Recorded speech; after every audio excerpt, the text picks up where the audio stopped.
Today I'll be saying goodbye to one of the weirdest pieces of ephemera, memorabilia that I've ever had in my life.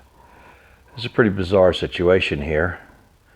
I don't know if you can recognize what it is, but you can see the inserts of the hood. So this is a Dodge Charger hood. When I was fixing my driveway one day back in 2009, I looked down the road a little bit, and on the side of the road there was what looked like a crumpled up piece of cardboard, pretty large. When I went down to investigate, it turned out it was this old hood. So at first I just thought, well, scrap truck going by, it must have blown off. Somebody must have been cleaning up a piece of property. And so the more I got to looking at it, though, I realized that it was a Dodge Charger hood. And then the closer I looked at it, I realized it was a racing hood. The backside was all gutted out, except for the perimeter. I noticed there were some holes for hood pins right here. And then the more I got to looking at it, I realized that there was a little piece of sheet metal that was added on here. Well, back in the day, when they built Charger Daytonas for the racetrack, they left out the little rubber molding, just added a piece of metal, and then they bonded over it. Well, of course, there was no way to figure out, what this hood came off of. Obviously, here was another clue too. The parking, or excuse me, the signal lights that are embedded in the hood. You can see that there's a little welded patch over here. Another indication that it was a stock car hood.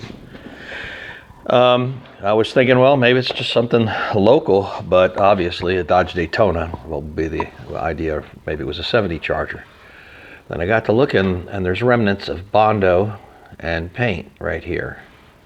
And I got over to here, and you could see that this is white, and then this is gold. And there's a separation, and there's a little bit of gold there again. And having been obsessed with stock car racing when I was a kid from about 1969 through about 72, and you know how kids are of that age. You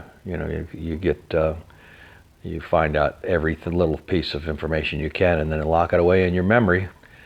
I remembered what car this possibly was off of, so I went ahead and I looked through my collection of old photographs, and I came up with this. You see the two gold stripes, and you can see the one little red stripe in the center there that's actually missing. Well, this car, apparently, this is the second time it ran. The first time it ran, this is the paint job that it had on it. At the time, that's the opposite paint job of what Bobby Allison ran on his car. His was gold on top and red on the sides. This is Fred Lorenzen's return to racing from a brief retirement, and he returned to Charlotte, I guess in the springtime that year with this car. I think later in the fall, he ends up in this car again, and it's painted up like a Ray Fox livery.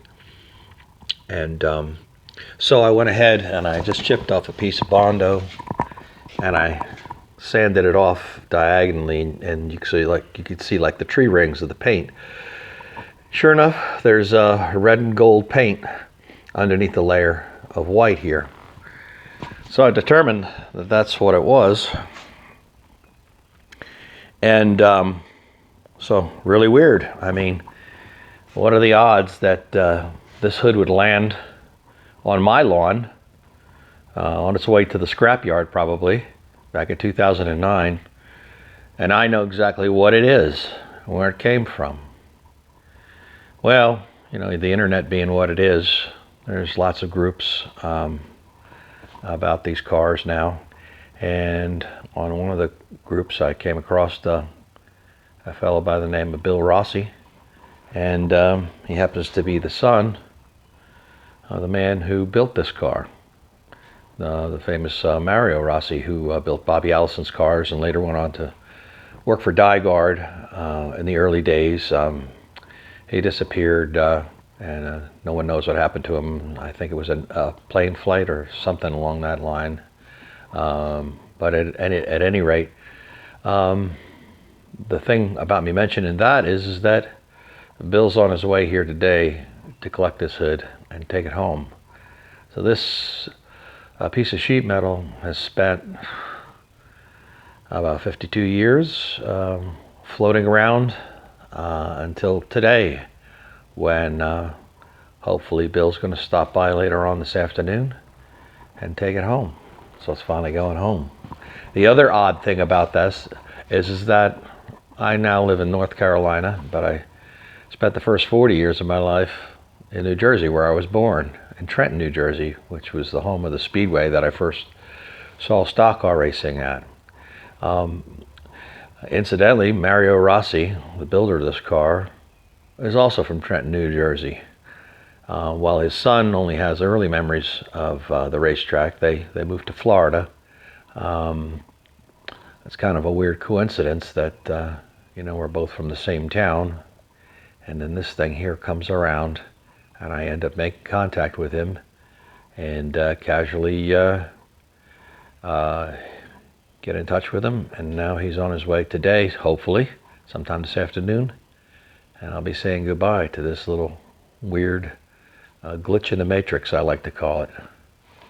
Anyway, I just thought that you might be interested in seeing something like this. It's a little strange, but when I first got it, it was kind of overwhelming because of the fact that I knew exactly what it was, and the oddity of it, the rarity of the cars, all of that, the convergence, the fact that I'm here in North Carolina, the fact that I bought this house, the fact that it flew onto my front lawn, the fact that now that I'm returning it to, I would say, its rightful owner, in a way.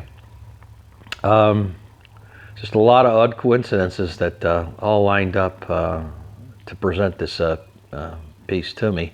And somebody said, the universe is trying to tell you something. And in 2009, I said, well, what does that mean? I'm supposed to rebuild this car from the ground up and then throw the hood away? But it turns out that a few years later, I started to build my own Daytona, and I have had that done since 2016, something that been rattling around in my brain since I was a teenager. So maybe the universe was talking to me and prodding me to do this kind of work. And as you can see, obviously, I'm still at it. And so you never know. Just very, very weird circumstances. Again, I thought you might like to see that. It's a little odd.